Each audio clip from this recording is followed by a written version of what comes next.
Well, good morning and welcome back to my allotment. And as you will guess, it's early Sunday morning.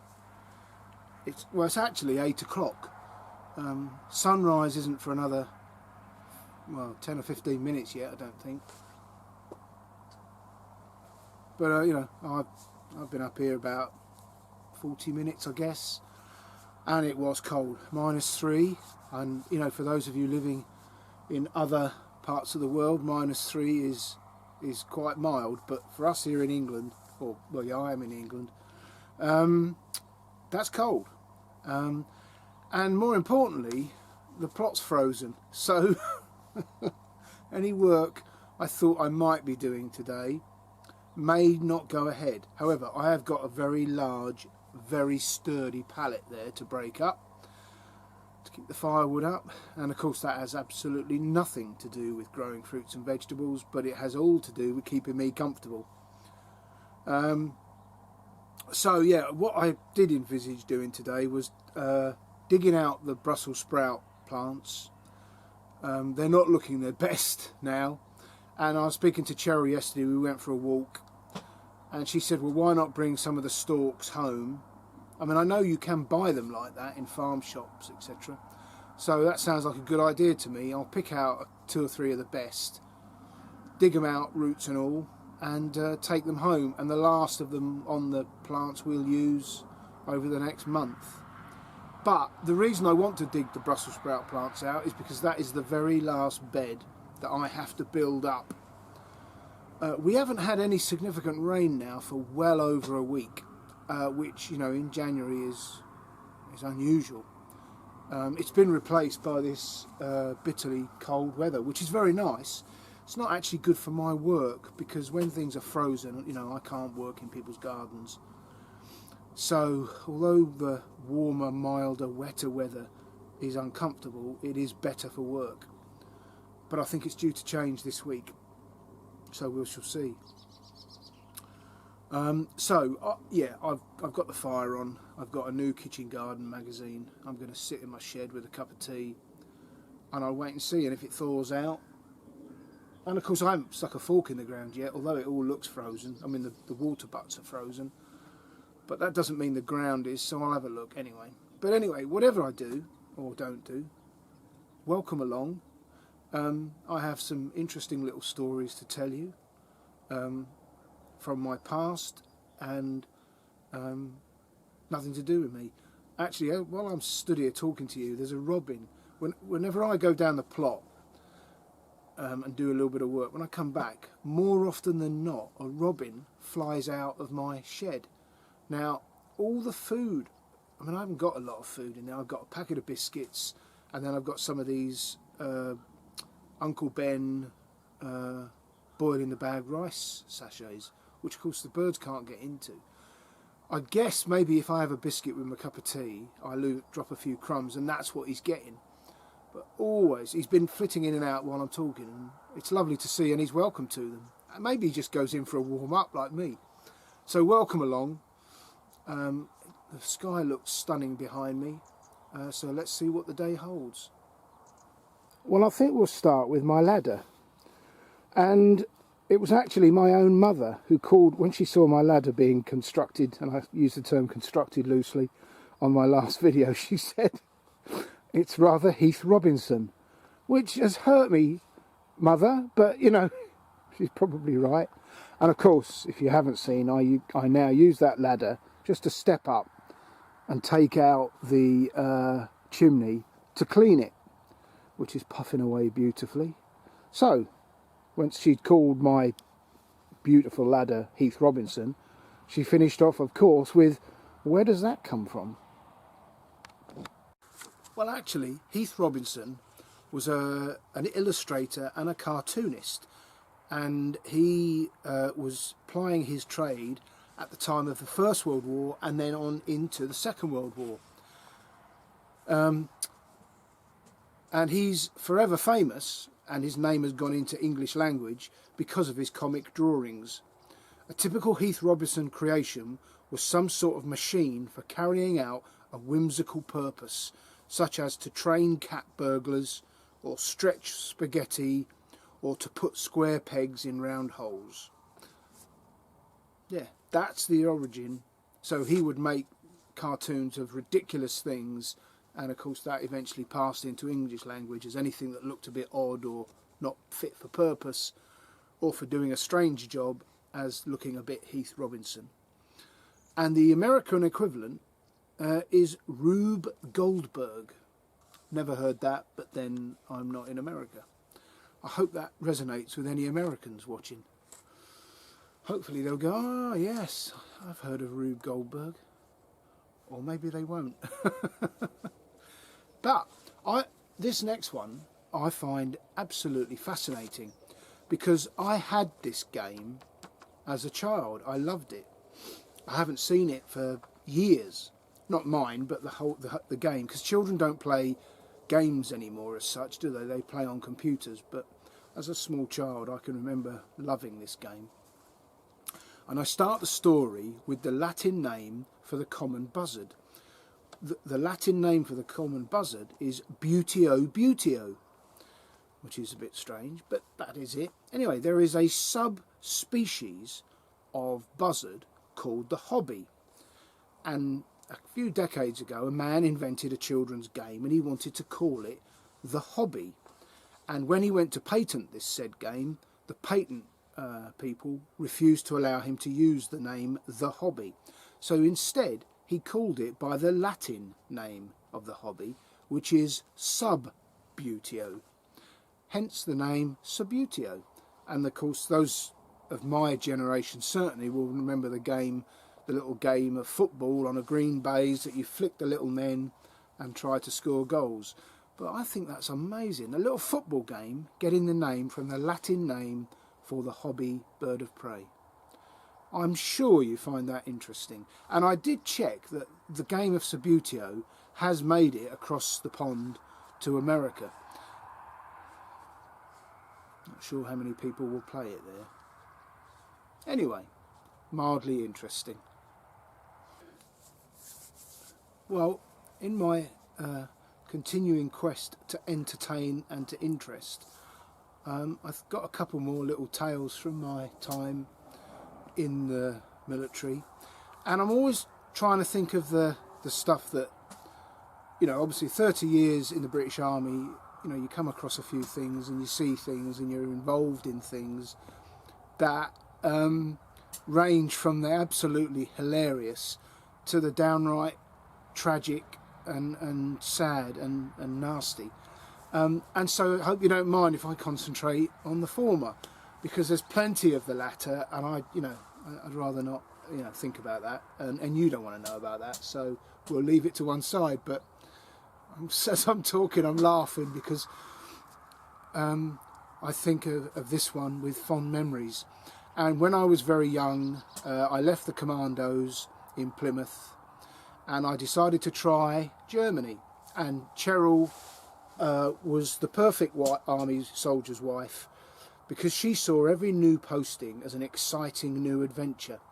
You know, some of the wives were a little bit reluctant to leave, especially if they lived near their parents and their mothers particularly. But Cheryl didn't mind that at all. So we went to live in Germany for 6 years, and actually when we look back, we both agree those were the golden years. You know, we were young, our 3 children, 2 of which were born in British military hospitals in Germany. They were young, and both our sets of our parents came to visit us on a number of occasions. We went on holidays to Italy, and southern Bavaria, Bavaria and southern Germany, and we had wonderful times and wonderful memories. Anyway, one of those involved me going on an adventure training trip to Egypt and Jordan, and there was a group of about 10 of us, and it was all done on a very low budget. And at the last minute, we were going to spend all our time in Egypt, and at the last minute the British Foreign Office changed it and said we had to go to Jordan, which I'm assuming was for security and safety reasons. Anyway, long story short, we ended up in Jordan, going climbing and walking in the Wadi Rum area, which is a stunningly beautiful area, and some of you may know it because it was where Lawrence of Arabia was filmed. unbelievable scenery, harsh climate. Anyway, at one point, I'd never heard of it, but they decided, the sergeant and the officer in charge said we must go to Petra. Well, if you haven't heard of Petra, you will have seen it, I'm sure, in the Indiana Jones films, where he goes in through this massive stone building. The whole city is carved into soft sandstone. Houses, or the caves that the people lived in, are up on the high on the cliffs, and they built these magnificent monuments and an incredible amphitheatre. Absolutely a World Heritage Site, stunning. And if you're not aware of it and you haven't seen the Indiana Jones films, then and at the last one, I think it's the Indiana Jones and the Temple of Doom, they ride their horses at the end of the film through this gorge. Well, this gorge is the gorge that leads through to the city of Petra. Anyway, we'd been in Jordan for about 2 or 3 weeks, and we hadn't been able to wash. We were living out in the outside. We weren't in buildings. We were sleeping around campfires on bedrolls, not in our sleeping bags, but on them. Anyway, we were pretty smelly. Well, at the end of this deep gorge that goes to the city of Petra, there was a 5-star Holiday Inn. Beautiful white building, completely out of place, and I'm sure now, 20, 30 years later, it's, surrounded by other hotels. But anyway, right then there was only one hotel. Well, we hadn't washed for about 3 weeks, and we were pretty smelly. And me and my mate Rog were walking past the stunningly beautiful green luscious gardens, and there was this really old wizened man watering the plants. Anyway, we thought it would be a good idea if we borrowed his hose and we can have a shower under this water. So we, he couldn't speak a word of English and we didn't speak a word of Jordanian, but we gestured to him to borrow his hose, which he reluctantly gave us. He wasn't happy to give it to us. Anyway, we had a bar of soap and I held the hose for Rog and he had a bit of a wash under it, and then vice versa. I'm feeling very clean and proud of ourselves for our initiative. We wandered back to the site we were camping at. The fellas were all sat round eating and so on. And we parked ourselves on our bedroll mats and told them how clever we'd been. Anyway, about 20 minutes later, somebody says, "What is that smell?" And if you've ever travelled to the Middle East and those areas, sometimes you can come across some rather rich smells. It turns out that smell was Rog and I. Of course, anyone who's travelled the world will know that in these arid, water-poor places, they don't waste good water watering the gardens. They use sewage water. Which is why this lovely old fellow was rather reluctant to give us the hose. We had showered under the wastewater from the hotel. And actually, when Roger and I looked very closely, you could see tiny little bits of what I shall politely describe as poo. So we had another week to go on that adventurous trip, and Roger and I stank for the rest of it. We didn't even get an opportunity to wash before we got on the plane back to Germany. So I don't remember, but whoever was sat next to me couldn't have had a pleasant flight. Anyway, I hope you enjoyed that little tale from my past. I have showered since.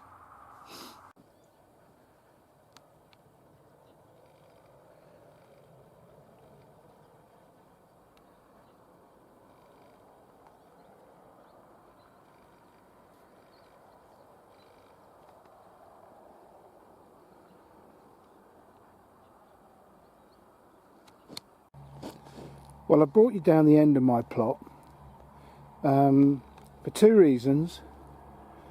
One is to show Carl, my daughter's boyfriend, or fiance now, of course, the piece of ground I've offered him. I've said if they move down here to Chepstow, it is a blatant bribe. He can have this plot of ground here on the end of my allotment. So it consists of that area there and this area here. Anyway, that just shows you what I'm on about, Carl. But the other thing is, more generally, I think I've mentioned in a previous video that Les, next door in the golf driving range, has given me these tubs. which is a very generous thing to do, and it's a big bonus to me.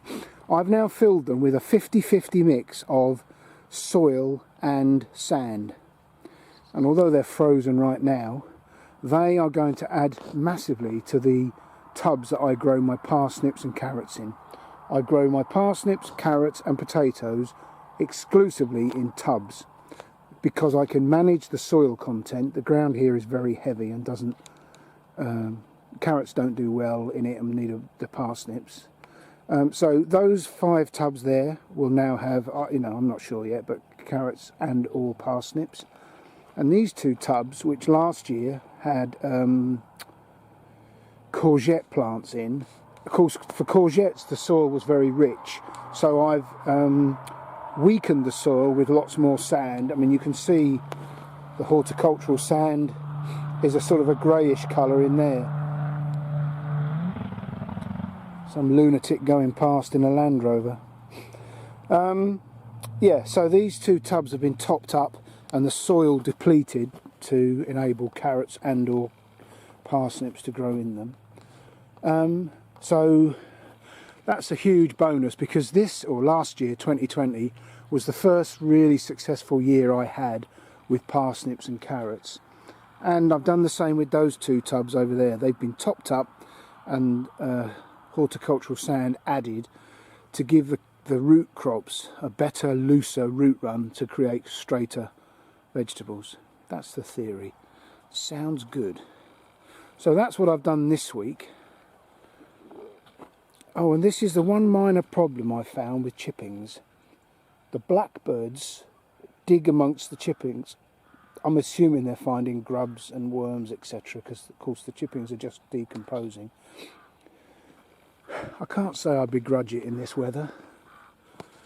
And that's the bed I was hoping to dig out and raise today, but I'm not sure I'll do that now because it's so cold. Although I think I will make a start removing all those stakes and certainly getting the plants out if the soil will give way.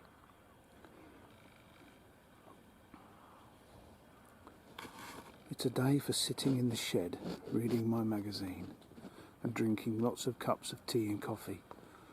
See if I can beat the 8 litres in that teapot.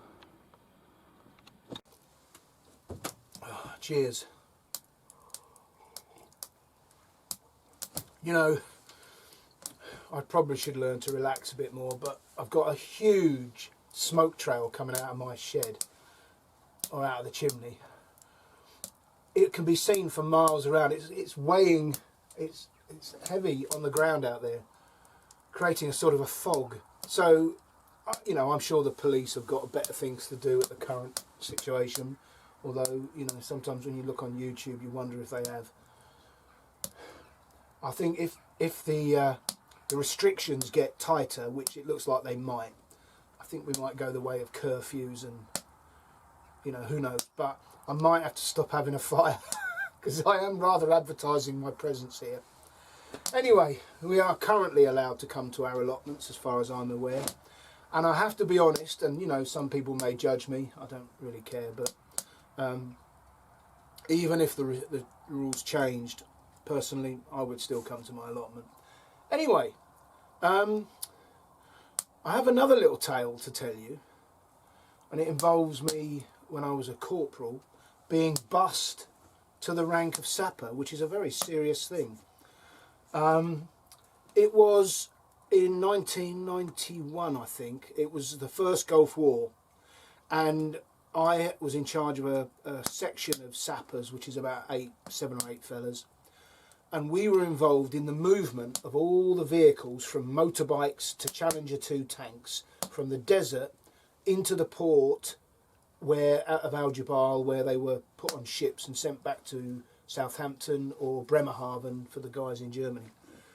It was quite an exciting job. We got to move, as I say, every kind of military vehicle and equipment, and most of the work was done by the Royal Logistics Corps vehicle specialists. But what they decided, they had this section of sappers attached to them. They didn't really know what to do with us. So what they decided to do was they gave me and my fellas the job of moving everything to the port that didn't start.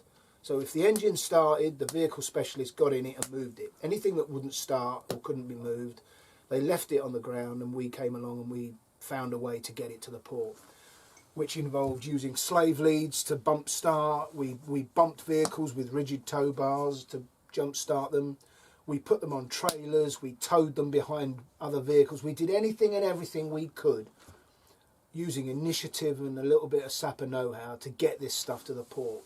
And like I say, it was quite interesting for 3 or 4 months.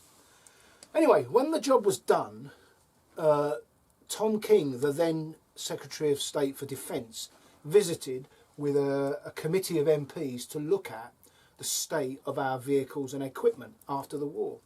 So we were all stood in a long line. Somehow I got put in this long line of military commanders because I was in charge of the sappers out there, albeit there's only about 8 of us. So it's, you know, Lieutenant Colonel, Major, Captain, Corporal on the end. Anyway, the man before me was the Major Royal Logistics Corps in charge of this desert area that we'd been clearing. And Tom King, the Defence Secretary, came to this Major and he said, "Major, please tell me, I'm very interested to know, how much of our equipment at the end of the war was battle ready or battle worthy."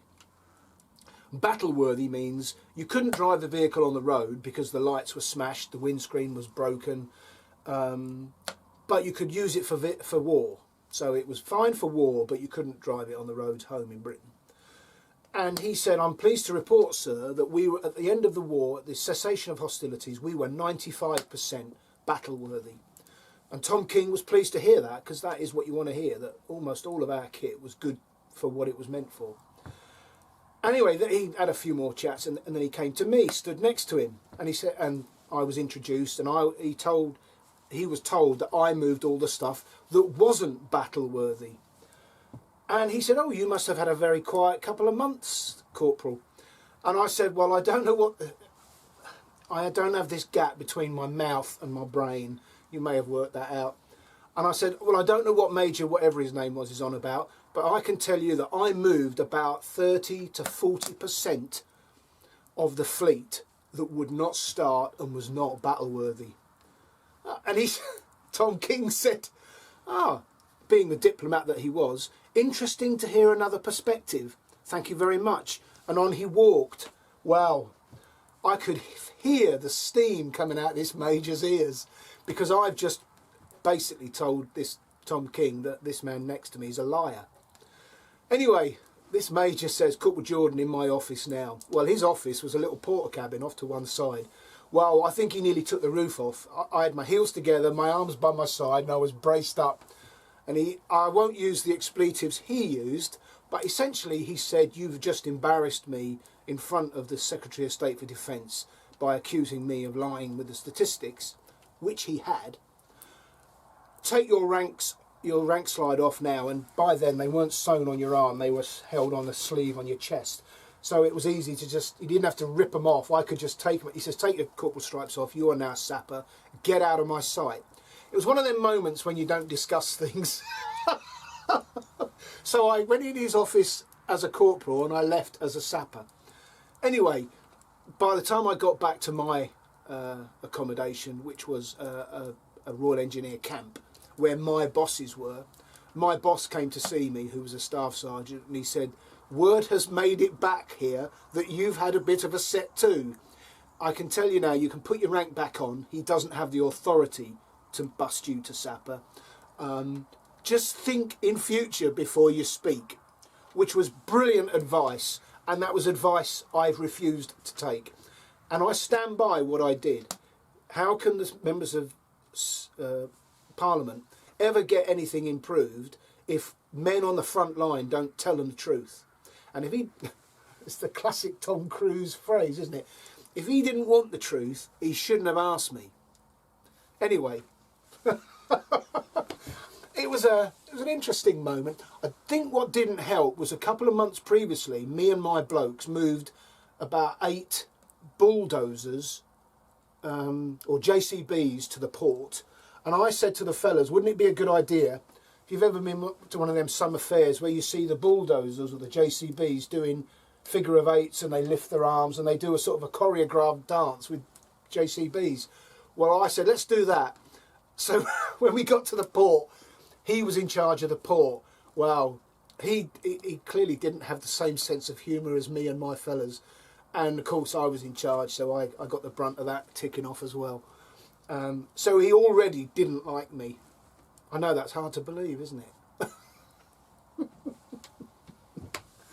Oh, happy times. Not sure how well that will come out on the video, but it occurred to me, sat behind me when I was telling that story, is a photograph we had taken in 1991 of me and my section. Actually, they're not all there, there's only half of us. That's about a month before I lost my stripes. That's me in the middle, if you don't recognise me. Can you see that? I don't know. Anyway, fond memories of good times and good friends.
Well, as is always the case with these jobs, there's not a lot to show for an awful lot of physical endeavour.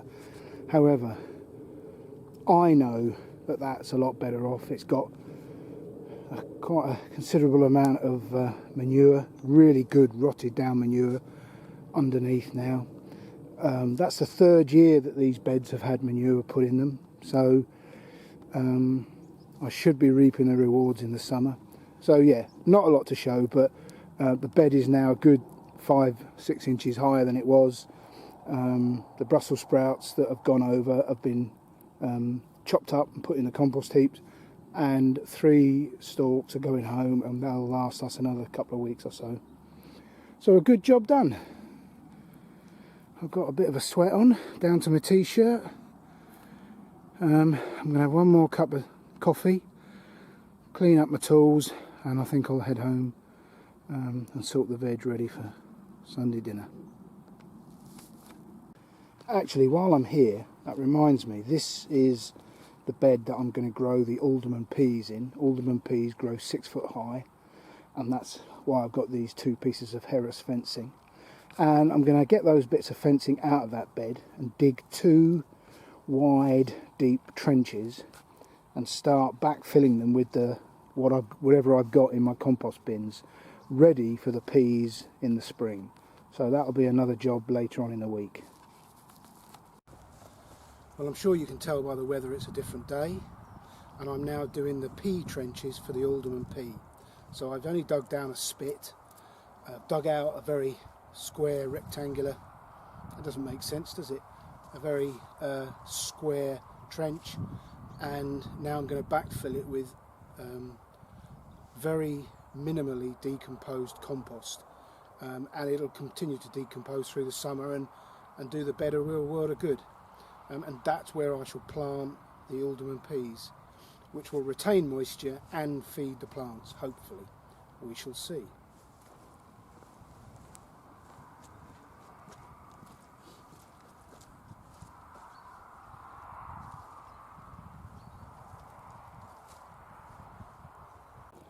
Well, I think you can make out that this is clearly not crumbly, well-rotted allotment compost. I mean, a lot of this is runner bean material, which takes a long time to rot down in a compost heap, even though it's been chopped. You know, I can make out a piece of leek there. There are runner bean pods. But it doesn't matter. I think that provides a basis to hold moisture just under the soil, retain the moisture for the peas, and to give back some goodness. I do wonder if I might get the odd runner bean plant popping up, but we shall deal with that. But anyway, I'm now going to rake that soil, which itself is holding a lot of well-rotted cow manure in it. So these peas really should be getting a lot of goodness out of this, and we shall see. Anyway, I'm going to rake that back, and then I've got to do the other side.